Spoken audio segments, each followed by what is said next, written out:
এই বাংলাদেশ ঘুরে দাঁড়াতে জানে, প্রথম ম্যাচ হেরেও সিরিজ জিততে জানে। সর্বশেষ 6 সিরিজের 5 সিরিজে ঘরে তুলল বাংলাদেশ। মুস্তাফিজ রিশাদদের বলে দিশেহারা আইরিশরা, ব্যাট হাতে সাইফের ক্যামিও, দুর্দান্ত খেলেছেন তামিম ইমনরা। ম্যাচ নিয়ে আরও শুনুন প্রতিবেদন।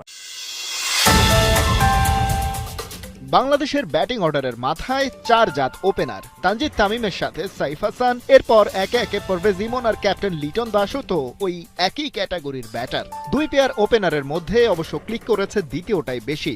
ইমন তামিম মিলেই সিরিজ জয় নিশ্চিত করেছেন বাংলাদেশের। তবে তার আগে টাইগারদের ক্যারিশমেটিক বোলিং পারফরমেন্সের কথা না বললে তো অন্যায় হবে। সিরিজের আগের 2 ম্যাচ সাক্ষী, এবার সাগরিকার উইকেট যেন পাটা তক্তা। লড়াইয়ে সমতা ছিল বলেই পল স্টার্লিংদের সামনে অপশন দুটি, মারো নয়তো মরো। সেটা ভালোই জানা ছিল আইরিশদের প্রথম থেকেই, তাই অ্যাটাকিং মুড অ্যাক্টিভেটেড আয়ারল্যান্ড শিবিরে।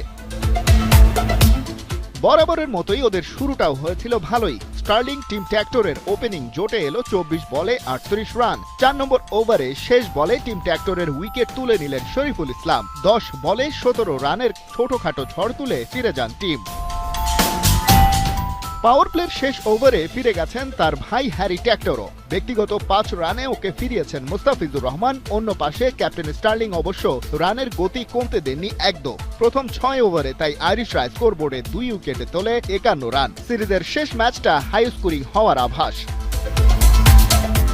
সার্কেলের বাইরে ফিল্ডার পাঠানোর পর শেখ মেহেদী এসে ফের আঘাত হানেন আইরিশ দুর্গে। এলবিডব্লিউর ফাঁদে পড়ে 1 রানে ফিরে যান লোরকেন টাকার। ওপাশে 27 বলে 38 রানের টর্নেডো ইনিংস খেলে এবার আউট হন স্টার্লিং। 5 বাউন্ডারি আর একটা ওভার বাউন্ডারির মার তার ব্যাটে। মোস্তাফিজের বলে 2টি আর শরীফুলের বলে 1বার। সব মিলিয়ে টানা 3 ক্যাচ দারুণ দক্ষতায় ধরেন লং অনের ফিল্ডার তানজিদ তামিম। জর্জ ডকরেলের 23 বলে 19 রানের পর আর কেউ করতে পারেননি বলার মতো কিছু। টাইগারদের হয়ে দাফিজ আর রিশাদ শিকার করেছেন 3টি করে উইকেট, শরীফুলের শিকার 2টি। তবে কাটার মাস্টারের জন্য দিনটা বিশেষ হয়ে গেছে, কারণ নিজের 158 নম্বর উইকেটটা নিয়ে টি-20 ইন্টারন্যাশনালে তিনি উঠে এসেছেন 3 নম্বর সর্বোচ্চ উইকেট শিকারীর তালিকায়। ওপরে আছেন কেবল রশিদ খান আর টিম সাউদি। ইনিংসের শেষ ওভারে অল আউট আয়ারল্যান্ড, ওদের সংগ্রহ দাঁড়ায় 117।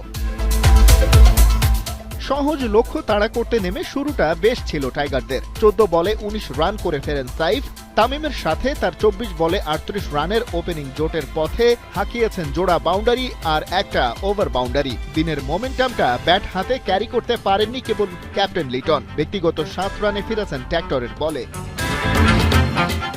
বাকিটা পথ আয়ারল্যান্ডকে আর পাত্তাই দেয়নি বাংলাদেশ। তানজিদ তামিমের সাথে ইমনের 50 বলে 73 রানের উইনিং পার্টনারশিপ, সেই সাথে তামিমের 11 নম্বর টি-20 50। বাংলাদেশের জয় 8 উইকেটে। পারভেজ হোসেন ইমন 3 ছক্কা আর 1 চারে 26 বলে 33 রান করে শেষ পর্যন্ত ছিলেন অপরাজিত। আর বাংলাদেশের হাতে শেষ পর্যন্ত ছিল 38টা বল। এই জয়ের সুবাদে সিরিজটাও গেল 2-1 ব্যবধানে স্বাগতিকদের ঘরে। টি-20 বিশ্বকাপের আগে শেষ বাইল্যাটারাল সিরিজটা ভালোই হলো টাইগারদের।